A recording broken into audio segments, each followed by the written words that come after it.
अस्सलाम वालेकुम। उम्मीद है आप खैरियत से होंगे। पिछली वीडियो हमने बनाई थी कूपन्स पे कि कैसे कूपन्स आपका ओवरनाइट आपकी सेल जनरेट करने में आपको हेल्प आउट कर सकता है।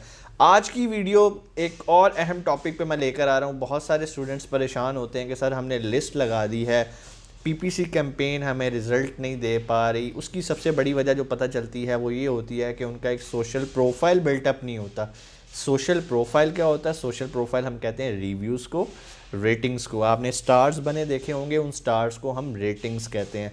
It can be 4.5, 4.2, 4.6, maximum it can be 5 and minimum it can be 1।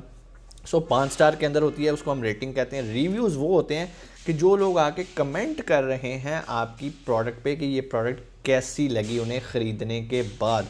देखें, ख़रीदने के बाद जो कमेंट किया जाता है उसको हम रिव्यू कहते हैं। ख़रीदने से पहले जो कमेंट किया जाता है उसको हम क्वेश्चन आंसर्स कहते हैं कि बायर पहले पूछ रहा है कि आपकी प्रोडक्ट के अंदर ये फैसिलिटी है, क्या मुझे इसे ख़रीदना चाहिए या नहीं ख़रीदना चाहिए। तो जो ख़रीदने से पहले है उनको हम क्वेश्चन आंसर्स कहते हैं, आसान अल्फाज में आपको बता रहा हूँ। और जो हम ख़रीदने के बाद कस्टमर आके कमेंट करता है उसको हम कहते हैं कि इसने रिव्यू दिया, मींस कि इसने प्रोडक्ट के बारे में अपनी राय से हमें बताया है। अब सोशल प्रोफाइल है नहीं, यहाँ पीपीसी कैंपेन चलाई जा रहे हैं, अंडा रिव्यूज़, अंडा रेटिंग्स हैं, कैसे कोई ख़रीदेगा, कैसे ट्रस्ट करेगा। उसके लिए हम क्या करते हैं कि जब भी हमने कोई लिस्ट लगानी है ना, सबसे पहले हम अमेज़ॉन सेलर सेंट्रल पे जाते हैं। वहाँ पर जाके अर्ली रिव्यूअर प्रोग्राम यानी कि ईआरपी में जाके हम अपने आप को रजिस्टर करवाते हैं। हम एडवर्टाइजिंग पे क्लिक करें तो जिस तरह हमें कैंपेन मैनेजर, कूपन्स और बहुत सारी ऑप्शंस मिलती हैं, वहाँ पे ईआरपी भी मिलता है, अर्ली रिव्यूअर प्रोग्राम। आप उस पर क्लिक करते हैं। उसके बाद अमेज़ॉन आपसे पूछता है कि आप किस एसिन को अर्ली रिव्यूअर प्रोग्राम में रजिस्टर करवाना चाहते हैं। आप अपना एसिन कॉपी करते हैं, कॉपी करके वहाँ पर पेस्ट कर देते हैं। उसके बाद अमेज़ॉन आपको बताता है क्या आपका ये एसिन एलिजिबल है ईआरपी के अंदर या नहीं। मोस्टली एसिन्स एलिजिबल होते हैं। आप वहाँ पर अपना एसिन लिखें, वो आपको कहेगा ओके मैं आपको रिव्यूज़ ला के दूंगा। यूजुअली अमेज़ॉन आपको 5 रिव्यूज़ ला के देता होता है और आपसे अराउंड $60 चार्ज करता होता है। वो रिव्यूज़ कैसे लाता होता है आपको उसका सिस्टम समझना है। वो क्या करता है कि उसके जो प्राइम सेलर्स या उसकी एक जो सेलिंग कम्युनिटी है, जो उसके रिलायबल कस्टमर्स हैं, उन कस्टमर्स को एक ईमेल करता है और उन्हें बताता है, आपकी प्रोडक्ट को प्रमोट करता है और उन्हें कहता है कि इसे ख़रीदो और इसके बारे में आके आप बात करो। वो अपने बिहाफ पे कस्टमर्स को डिस्काउंट्स भी ऑफ़र करता है क्योंकि आप अमेज़ॉन को पे कर रहे हैं। अमेज़ॉन आपसे चार्ज कर रहा है $60 5 रिव्यू ला के देने का।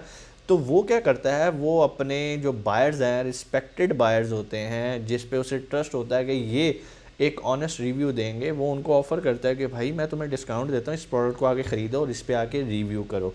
तो लोग क्या करते हैं, वो आपकी प्रोडक्ट ख़रीदेंगे और उसके बाद आके उसके ऊपर रिव्यू करेंगे।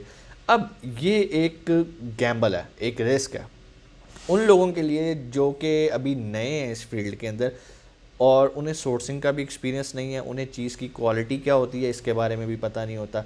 अब ये रिस्क क्यों है? ठीक है, आपने अमेज़ॉन से सर्विसेज ले ली कि मुझे अर्ली रिव्यूअर प्रोग्राम में रजिस्टर करो और 5 रिव्यूज़ ला दो ताकि मेरा कोई सोशल प्रोफाइल बिल्टअप हो।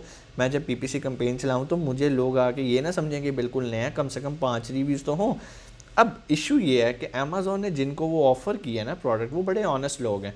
अगर तो प्रोडक्ट की क्वालिटी बहुत अच्छी है तो आपको डेफिनेटली 5 स्टार मिलेंगे और अमेज़ॉन आपको नीचे से उठा के ठक करके ऊपर ले आएगा, आपका बीएसआर इम्प्रूव हो जाएगा, आपकी ऑर्गेनिक सेल बेहतर होना शुरू होगी। लेकिन दूसरे हाथ पे अगर आपकी प्रोडक्ट की क्वालिटी अच्छी नहीं है और आपको 2 स्टार रिव्यू, 3 स्टार रिव्यू आने लग रहा है, तो हो सकता है अमेज़ॉन आपकी लिस्ट को सस्पेंड करे और आपको कहे कि भाई ये क्या आपने ये काम शुरू कर दिया है। यूजुअली वैसे वो 5 रिव्यूज़ पे तो नहीं ना आपकी लिस्ट को सस्पेंड करता, वो और लोगों को भी देखता है कि लोग इसके बारे में क्या कर रहे हैं। लेकिन आपको समझाने का मकसद ये है कि अगर आपने अर्ली रिव्यूअर प्रोग्राम को अच्छी तरह से यूटिलाइज़ करना है तो मेक श्योर आपकी क्वालिटी बहुत ज़बरदस्त होनी चाहिए। अगर आपकी प्रोडक्ट बैड क्वालिटी की है तो यही ईआरपी जिसको आप पॉजिटिवली यूज़ करने जा रहे थे वो आपके गले का फंदा बन जाएगा और आपकी जो लिस्ट है वो रिस्क के ऊपर चली जाएगी। तो आपने पहला काम ये करना है कि जो भी आप सोर्सिंग कर रहे हैं उसका मेयार बहुत अच्छा होना चाहिए। फिर आप ईआरपी में अर्ली रिव्यूअर प्रोग्राम के अंदर अपने आप को रजिस्टर करवाएं, फिर अमेज़ॉन आपको रिव्यूज़ ला के देगा। दूसरा भी तरीका होता है कि हम रिव्यूज़ पैरेलल कैसे जनरेट कर रहे होते हैं, ठीक है, सोशल मीडिया मार्केटिंग के थ्रू कर रहे होते हैं, लेकिन लीगल तरीके के हम कोई ऐसा काम नहीं करते जो अमेज़ॉन की पॉलिसी को वायलेट करे। अब होता ये है कि इन केस अगर आपको डाउट है कि सर मेरी प्रोडक्ट में हो सकता है कि मुझे 5 स्टार रिव्यूज़ ना मिलें, okay fine, 4 star is good enough, 4 भी आ गया तो ठीक है। लेकिन अगर आपको ये डाउट है कि सर मुझे नहीं लगता कि 4 स्टार भी आएंगे, 5 स्टार भी आएंगे, ये तो मुझे लगता है कोई 2.5 स्टार या 3 स्टार आएंगे, क्योंकि मैं श्योर नहीं हूँ अपनी प्रोडक्ट क्वालिटी पे तो हम क्या करते हैं, हम पैरेलल जो हम एक फेसबुक के थ्रू या दूसरे मेथड्स के थ्रू भी अपने रिव्यूज़ जनरेट कर रहे होते हैं, ऑनेस्टली लीगली हम उस प्रोसेस को थोड़ा सा बढ़ा देते हैं। लाइक कि अगर एक नेगेटिव रिव्यू आ रहा है तो इधर से कुछ ज़्यादा रिव्यूज़ आने शुरू हो जाते हैं। उसका तरीकाकार क्या होता है, उस पर मैं ऑलरेडी एक वीडियो बना चुका हूँ कि आपने कैसे अपने रिव्यूज़ जनरेट करने हैं। इंशाल्लाह इस पर मैं एक और डिटेल वीडियो बनाने लगा हूँ कि कैसे आपने इखलाकी दायरे में रहते हुए अमेज़ॉन की पॉलिसीज़ को फॉलो करते हुए कैसे जेन्युइन रिव्यूज़ लेकर आने हैं, और वो रिव्यूज़ भी अच्छे होंगे इंशाल्लाह। उसमें अमेज़ॉन को भी कोई एतराज़ नहीं होगा, आपकी मॉरल वैल्यूज़ भी डिस्टर्ब नहीं होंगी। हम किसी से मांगेंगे नहीं रिव्यूज़, लोग खुद आके रिव्यू देंगे। तो ये स्ट्रेटजी क्या है, ये क्या तरीका है, इंशाल्लाह इसके लिए आपको नेक्स्ट वीडियो तक वेट करना पड़ेगा। तब तक आप इन 2 स्ट्रेटजीज़ को अपनाएं। नंबर 1 जो मैंने लास्ट वीडियो में आपको बताया था कि कूपन से आप अपनी सेल को जनरेट करेंगे। नंबर 2 आपको मैंने बताया है आज कि आपने ERP से अपनी सेल को जनरेट करना है। ERP डायरेक्ट इतना क्विक प्रोसेस नहीं होता, क्योंकि अमेज़ॉन किसी भी अपने बायर को पुश नहीं करता कि तुमने अभी तक रिव्यू नहीं दिया, तुमने अभी तक रिव्यू क्यों नहीं दिया। अमेज़ॉन स्प्रेड करता रहता है आपकी प्रोडक्ट को, और आपकी प्रोडक्ट की मुफ्त की मार्केटिंग, और मुफ्त की तो नहीं, खैर $60 आपने पे किया हुआ है, लेकिन वो $60 कुछ भी नहीं है।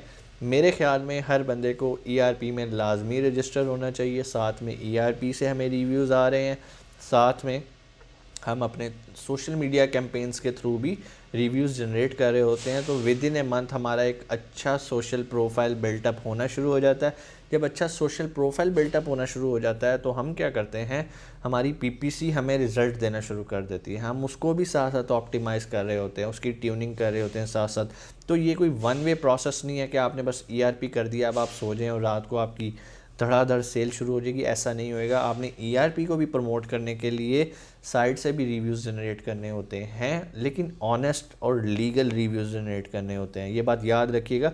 हरगिज़ मैं आपको नहीं कह रहा कि आप जाके लोगों को कहें भाई ये ख़रीद लो और मुझे आके 5 स्टार रिव्यू दे दो, ऐसी बात मैं हरगिज़ नहीं कर रहा, ठीक है। तो वो कैसे करते हैं इंशाल्लाह इस पर हम एक डिटेल वीडियो बनाएंगे कि आपने अमेज़ॉन की पॉलिसी को भी वायलेट नहीं करना, अपनी मॉरल वैल्यूज़ को भी नहीं डिस्टर्ब करना, और एक अच्छे तरीके से लीगल जेन्युइन रिव्यूज़ लेकर आने हैं, और वो भी 4 स्टार प्लस होंगे इंशाल्लाह, ठीक है। दूसरी तरफ मैंने आपको बताया पैरेलल हम इसके PPC को प्रमोट करेंगे। जैसे ही हमारे पास 2-3 रिव्यूज़ आना शुरू होते हैं, लोग आके कमेंट्स करते हैं, रिव्यूज़ देना शुरू करते हैं, हम इमीडिएटली अपनी PPC को मज़ीद रिफ़ाइन करते रहते हैं, क्योंकि अब आपकी प्रोडक्ट के ऊपर स्टार्स शो हो रहे होते हैं। क्योंकि जिन प्रोडक्ट्स के ऊपर स्टार्स नहीं शो हो रहे होते, लोग समझते हैं कि ये भी न्यूली लॉन्च प्रोडक्ट है, हम ये क्यों ख़रीदें, ठीक है। इट डज़ंट मीन कि नीचे स्पॉन्सर्ड लिखा आ रहा है तो आप वो आपकी प्रोडक्ट ख़रीद लेंगे, ऐसा हरगिज़ नहीं होगा। वो तो क्लिक करना भी पसंद नहीं करेंगे, यार इसका तो कोई सोशल प्रोफाइल नहीं है। आप बायर बन के सोचें।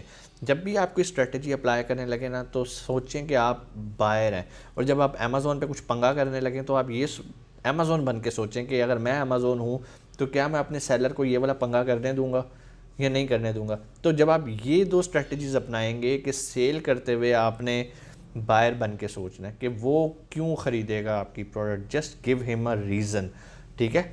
रीज़न के लिए सबसे इंपॉर्टेंट चीज़, अगर मैं बायर हूँ तो मैं जब भी कोई प्रोडक्ट ख़रीदता हूँ, मेरी एक आदत है, मैं पहले उसके रिव्यूज़ पढ़ता हूँ कि लोग इसके बारे में क्या बात कर रहे हैं। अच्छे रिव्यूज़ तो मैं पढ़ता ही नहीं, मैं पहले जाके बैड रिव्यूज़ ही पढ़ता हूँ, ठीक है। तो मैं क्या करूँगा, अच्छा इसमें ये भी प्रॉब्लम है, ये भी प्रॉब्लम है, फिर मैं अपनी ज़रूरत देखता हूँ कि यार अच्छा अगर ये प्रॉब्लम आ भी रही है तो क्या मेरा काम हो रहा है, क्या ये जो प्रॉब्लम इस बंदे के लिए प्रॉब्लम थी वो मेरे लिए प्रॉब्लम है या नहीं है।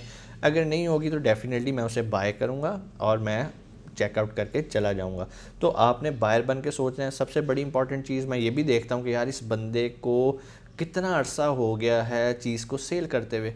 ह्यूमन साइकी, आप बाज़ार से कोई चीज़ लेने चले जाएँ, आप जाएंगे जी वो सर जी ये बंदा तो पिछले 20 साल से बेच रहा है, 30 साल से बेच रहा है, इसकी प्रोडक्ट अच्छी होती है, हमें इसी से ही चीज़ लेनी चाहिए, ठीक है। तो जितनी पुरानी दुकान होती है उसकी एक क्रेडिबिलिटी ज़्यादा होती है, तो कस्टमर आके ये भी देखता है कि भाई इसके पास कितने रिव्यूज़ हैं, इसकी रेटिंग्स क्या है, ये कब की लिस्ट लगी हुई है, तो ये चीज़ें मैटर करती हैं। अगर वो लिस्ट डेट नहीं भी देख रहा तो आपका सोशल प्रोफाइल, जिसको हम रेटिंग रिव्यूज़ कह रहे हैं, वो आपकी पूरी कहानी बयान कर रहे होते हैं। अगर वहाँ पे 3-4 रिव्यूज़ हैं तो वो समझ जाएगा कि यार अभी ये नया सेलर है। लेकिन इन 3-4 मेथड्स को जब हम कंपाइल करके चलते हैं तो इंशाल्लाह विद इन ए मंथ और 2 मंथ हमारा एक रीज़नेबल सोशल प्रोफाइल जनरेट हो जाता है और उसके बाद वो ऑर्गेनिकली जनरेट होना शुरू हो जाता है। उम्मीद है ये कॉन्सेप्ट आपको ERP का अर्ली रिव्यूअर प्रोग्राम का समझ आया होगा। कोई क्वेश्चन आप नीचे कमेंट सेक्शन में आके पूछें, इंशाल्लाह मैं उसको रिप्लाई करूँगा। अपना बहुत सारा ख्याल रखिएगा। पाकिस्तान जिंदाबाद।